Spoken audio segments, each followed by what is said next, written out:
iyadoo ay abaar baahsani ka jiraan gobolada bari ee Somaliland ayaa waxaa maalmihii u dambeysay soo badanayay xanuunka jadeecada oo saameyn xoogan ku yeeshay dadka xoolo dhaqatada ah. Warbaahinta maxalliga ayaa maanta u kurgashay cusbitaalka weyn ee Caynaba oo ay ku sugan yihiin dad tiro badan oo asiibay xanuunka jadeecada. Cuqaasha iyo salaadiinta gobolkani ayaa baaq u diray wasaaradda caafimaadka, waxaana hadalladoodii ka mid ah cuqaashii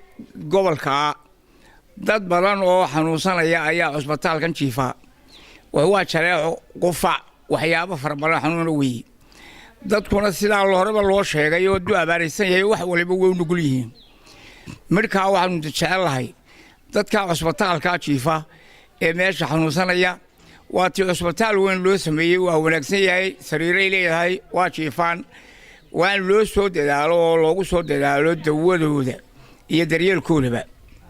waxaan ku darayaa anigu mar waan ku soo daraynaa dadka dawladdu dee way jirtaa oo inay dawladdu meel walba iyadu ka waraysana way dhacdaa inay jiro waa dhacdaa waxaad moodaa had iyo jeer runtii marka la eegayo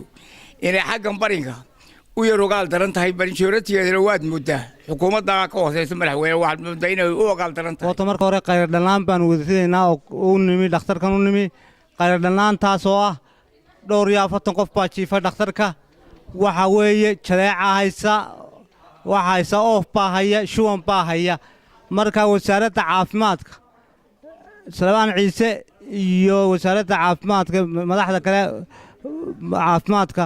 waxaan ka codsanaynaa in shuwanka degdeg wax loola soo gaaro dawooyin loola soo gaaro ilaahay in la qabto dawoona kala soo gaaro waxaan baaq aanu saaka ka direynaa baaq qayladhaana baanu ka direynaa guud ahaan gobolka Saraar waxaa ka dilaacday jadeeco dhakhtarka waxa yaala saaka dhowr iyo 40 qof oo jadeeco soo ridatay oof qufac iyo shuban intuba way jiraan waxaan u direynaa baaq wasaaradda caafimaadka ee Somaliland wasiirka caafimaadka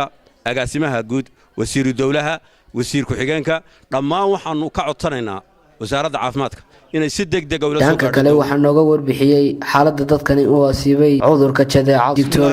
Raxiim halkan waxaan doonayaa inaan ka xuso in ay jirto measles outbreak waxa loo yaqaano oo imika muddaban haysatay isbitaalkuna uu la taag daran yahay oo aanu lahayn awood uu kula tacaalo imikana ay jiifaan in ka badan 20 qof oo measles ah ay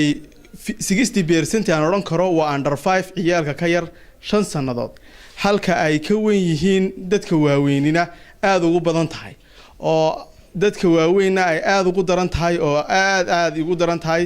qaar badan aan u Cabdiraxmaan Faysal Family Television ka caalamiga Bulsho TV magaalada Caynaba xarunta gobolka Saraar.